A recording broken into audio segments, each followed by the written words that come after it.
You may have noticed, sometimes quietly, sometimes painfully clearly, that your thoughts tend to go further than those of most people. A simple question rarely stays simple. A casual remark can open an entire chain of reflections. Moments linger in your mind long after they have passed for others. This depth is not something you decided to develop. It is simply how your mind engages with the world. You do not skim the surface of experiences. You move beneath them. You look for structure, meaning, coherence, and connection. This can be enriching. It can also be exhausting. Thinking deeply means that experiences do not end when the situation ends. They continue internally. They are revisited, examined, connected to other memories and ideas. You may replay conversations, not because you said the wrong thing, but because your mind is still processing what happened. You may reflect on decisions long after they are made, not because you doubt yourself, but because understanding matters to you. This way of thinking can feel natural to you, yet strange or excessive in environments that value speed and simplicity. You may have learned over time to hold parts of your thinking back, to simplify your thoughts before sharing them, to stay quiet rather than risk sounding complicated or intense.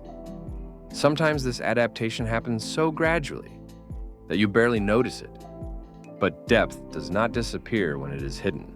It continues internally. You may find yourself thinking things through alone, long after the moment for sharing has passed. There can be a quiet loneliness in that. Thinking deeply often means living with unanswered questions, not because answers are unavailable, but because the questions themselves are complex.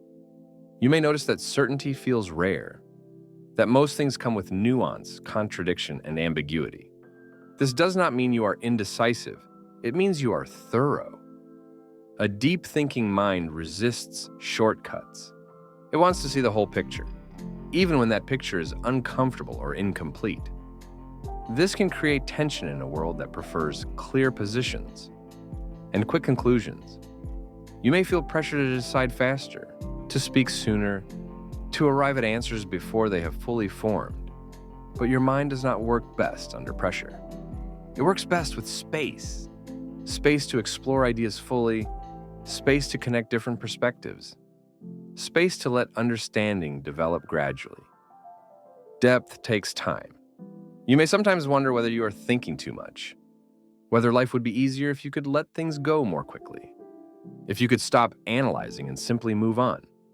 These thoughts are understandable, but thinking deeply is not a mistake. It is a way of relating to reality. You notice layers because they are there.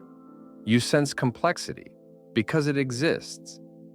This does not mean you need to engage with every thought that arises, but it does mean that your mind will continue to generate them. There is no need to judge that. A deep thinking mind often carries a strong sense of responsibility for understanding, for accuracy, for meaning. You may feel uneasy leaving things unresolved, not because you need control, but because incompleteness feels unfinished. Yet some things cannot be resolved quickly. Some insights require distance. Some understanding only comes with time. Allowing that process does not mean you are stuck.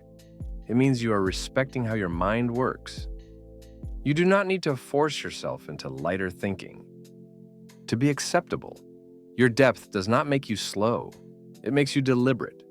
Your pauses are not hesitation. They are consideration. You are not lost in thought. You are engaged with it. There may be moments when your depth feels heavy, when the constant interactivity becomes tiring, when you long for mental quiet. That does not mean you need to abandon who you are. It means your mind also needs rest. Rest does not require the absence of thought. It requires the absence of pressure. Pressure to conclude, pressure to perform, pressure to be certain. When pressure softens, depth becomes less burdensome. You may notice that some people do not follow you into deeper reflection, not because they cannot, but because they do not feel the need to. This difference can create distance, misunderstanding, a sense of being out of sync. It is not your responsibility to reduce your thinking, to make others comfortable. You are allowed to choose when and with whom You share your depth. Some thoughts are meant to be held quietly.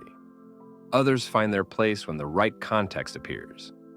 Not everything needs to be expressed immediately. Your mind connects things others keep separate.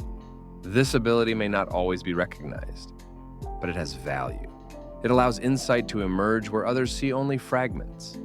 It allows understanding to form beneath the surface. You do not need to justify this way of thinking. You do not need to explain it away. Thinking deeply is not something to overcome. It is something to live with gently. You're allowed to slow your thinking when needed, to step back from analysis, to let questions remain open.